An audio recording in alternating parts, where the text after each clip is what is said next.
Hello guys, good morning. Day 23 at papasok ulit tayong trabaho. Tara. Yo guys, day 23. Nagkaroon ako ng storage issue for the past 3 days. Kaya puro short video yung na-upload ko for the past 3 days na. Yeah. Papasok na naman ang trabaho. At nasawasayin ko no, medyo na-challenge tayo sa pagpagawa ng t-shirt kasi we're still trying to look for a better supplier. Tsaka nangangalap pa tayo ng enough fund para magawa natin yung first release po, no? So probably mga around 17,000 yung kailangan no? Kasi dun sa isang supplier nakita ko in-offer nila 17,000. So for 40 pieces yun. At these days, for the past 3 days na nanonood din ako ng Timawa podcast. So thank you po sa inyong lahat. Thank you po sa Timawa team, no, yung sa YouTube. Magaganda po yung mga mga content nila, like in-interview nila mga milyonaryo, bilyonaryo sa Pilipinas, no? And they all talk about business, no? At nakakatulong po talaga sa amin na nagsi-start pa lang ganun. Thank you po sa inyo. Pinakagusto ko yung pag-instill ng magandang mindset, no, about money, no, about richness, spirituality. So most likely magre-release pa tayo ng t-shirt mga February last week, 3rd or 4th week. Pero I'll try na mag-release ng ukay na jacket sa first week ng February. So medyo mauusog din lahat ng photoshoot, videography, yun. Gusto ko sanang madaliin yung ganong mga transaction, kasi sometimes kailangan talagang pag-aralan. Maybe it will take time to look for a supplier talaga. So yun nga, sinasabi ko nga by the end of this year, goal ko na maka-reach ng 6 to 7 digits na income, para man lang maging iconic itong daily vlog, no, sa loob ng isang taon, no? Para makita ko talaga kung paano ako nag-grind and how did I did that, no? So hopefully talaga by the end of this year ma-reach natin yung goal natin na 7 digits na profit or kita. So this is a challenge to myself, no? Kung paano ako maghanap ng paraan, how will I learn from experts.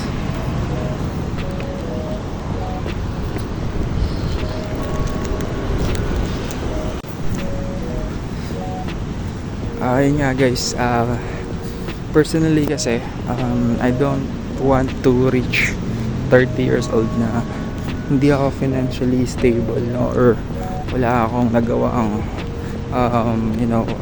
income vehicle. Kailangan talaga at least mag-reach ako ng 30. Meron akong maka-reach ako ng million. Yun talaga yung goal ko, kasi in terms of like halimbawa magkaanak, magkabahay, pakasal, hindi naman kasya yung 100,000 mo lang dyan, hindi yung kakasya. Kailangan meron talaga million. And din talaga yung challenge ko sa sarili ko, no? Maybe it's impossible para sa ibang tao, no, na may mindset na okay na, ganun, simpleng buhay lang. Pero kailangan talaga din talagang taasan yung mindset, na million, 100,000 or 5 digits, it's not enough. Especially for me na meron akong memory ng mama ko na nagka-cancer siya at check up kami sa hospital, at yung tipong wala akong magawang i-save yung mama ko dahil sa mga expenses. Wala akong magawa financially, so yun yung ayaw ko, I lost my mom, and yun yung medyo traumatic, pinakamasakit talaga na punto ng buhay ko.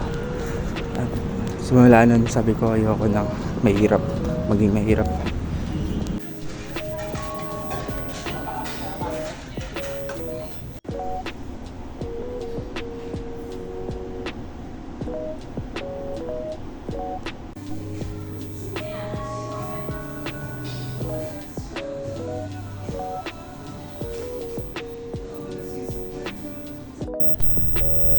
Hi guys, again day 23 po ng ating daily vlog, at lunch time ko po,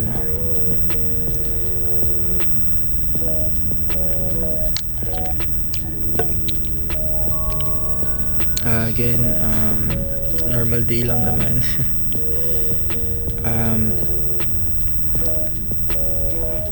Pinagpaplanuhan ka talaga ng maigi yung clothing, at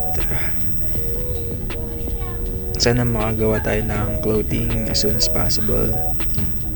In terms of funding kasi medyo kapos pa tayo,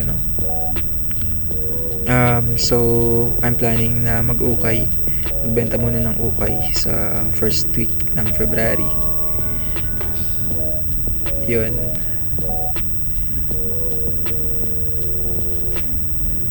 Yeah, so yun pa lang talaga so far.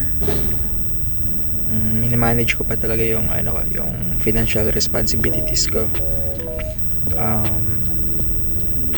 Good thing na bayad ko na yung equity dun sa house and lot sa Laguna. Yun lang naman.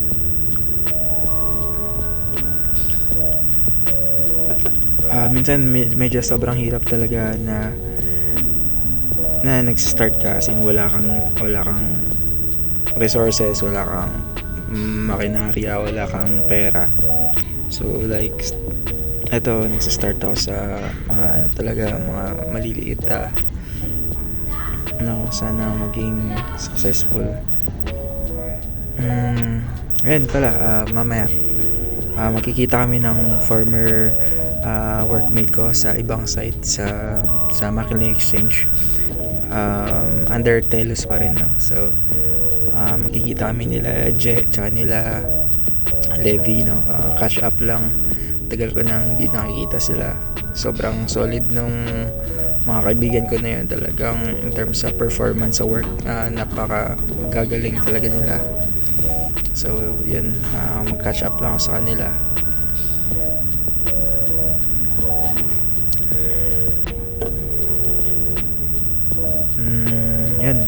China-challenge ko pa rin sarili ko na maging gigil sa pag-grind.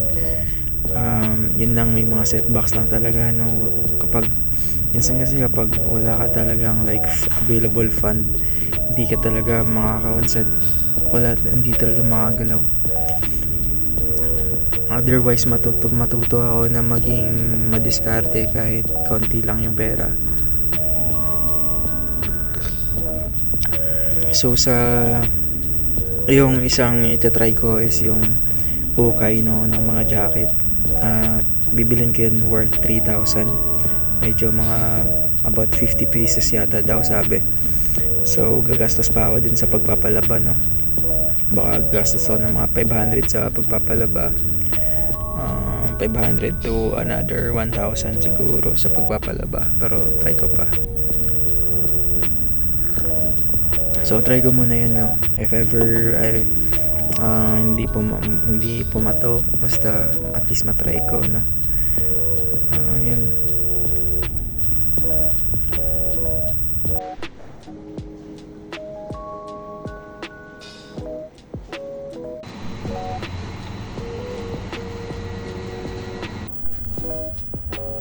Ayo, kakatapos lang ng shift and it's 10:14 a.m. no?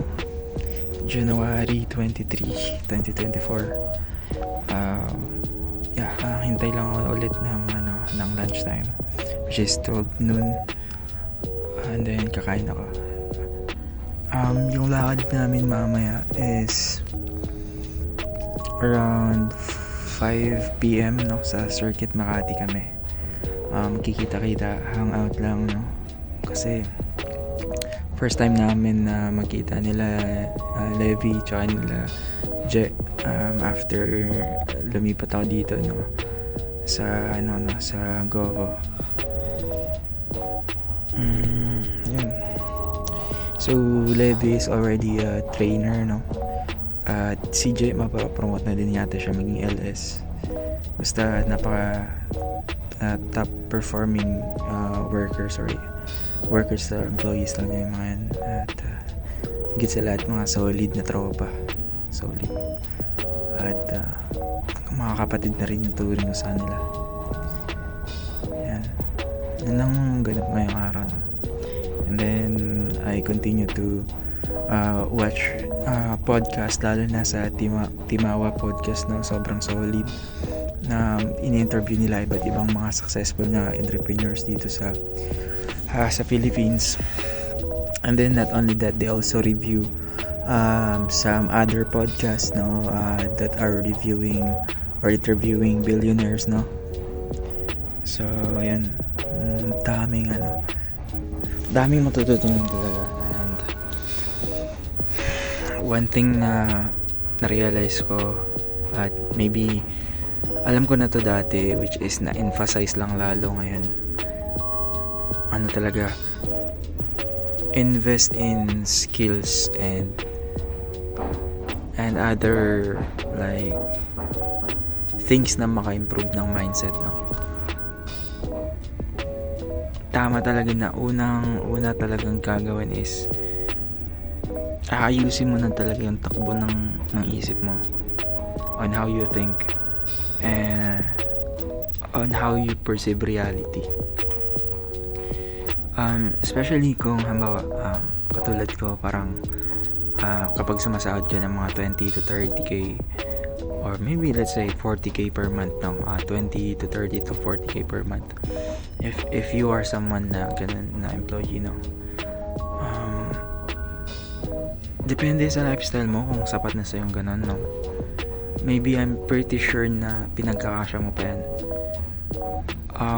Yung na-realize ko is hindi ako mismo sarili, hindi ko pa ito na-achieve na to have like 1 million peso, no, or 6 to 7 figure, no. Talagang dapat i-aim natin na ganun talaga. Kailangan ma-achieve natin yung ganun para meron tayong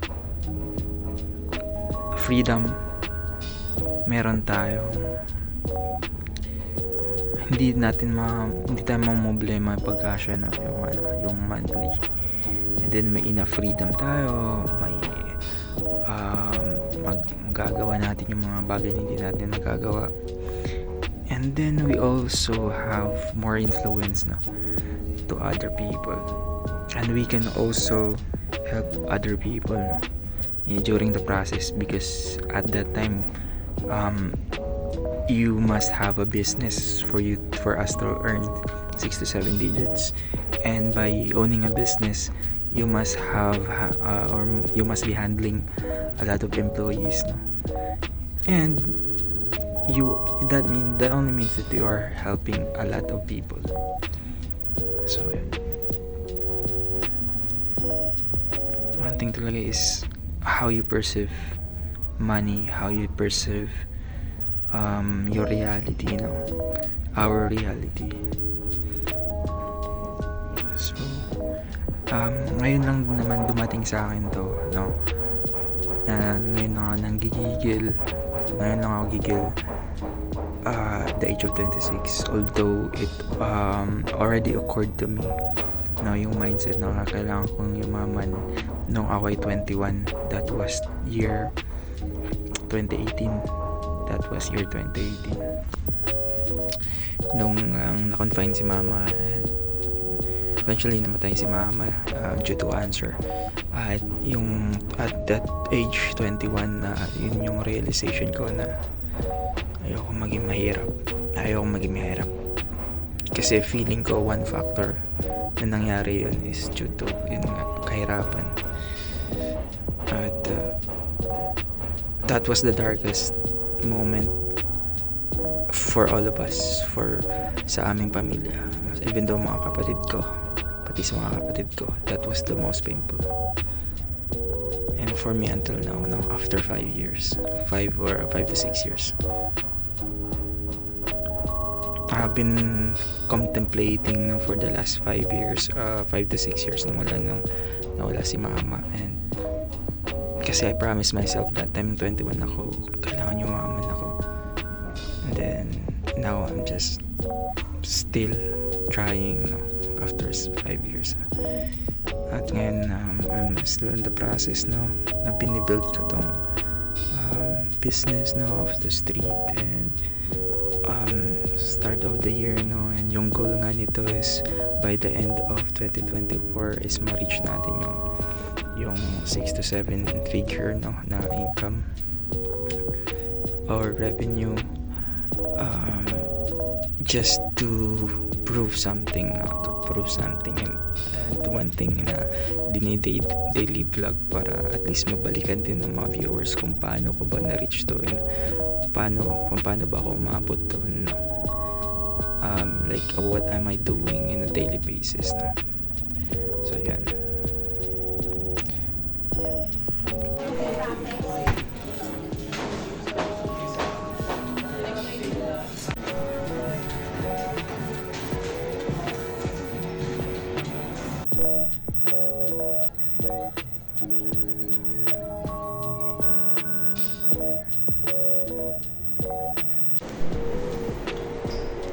Yo guys, so punta na tayo ng circuit na yun, na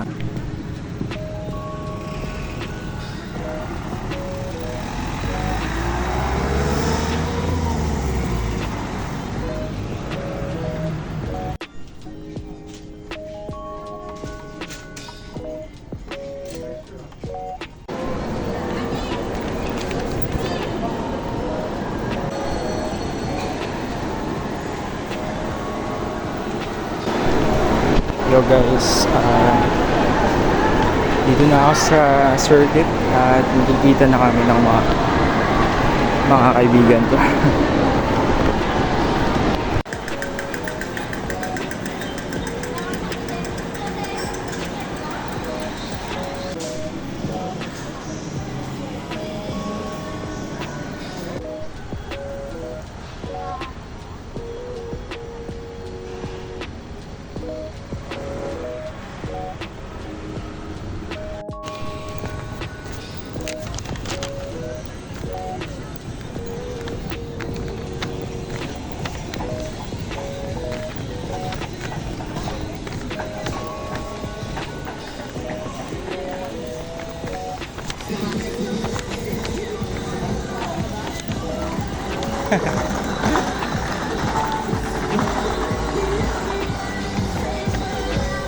Basta.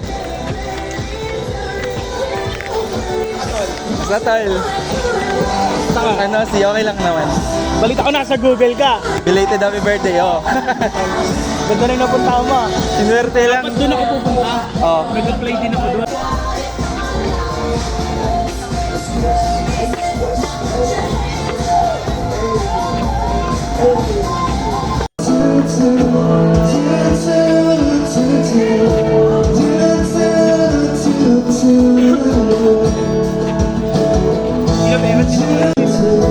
IDC. Wow. Hi, Leb. Yo. Pogi, oh. Yan, oh. Side view, oh. Welcome to the vlog.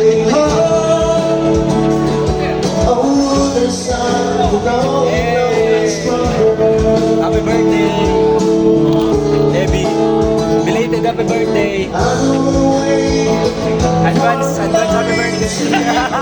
Sobrang layo. Birthday, no? Advance na rin.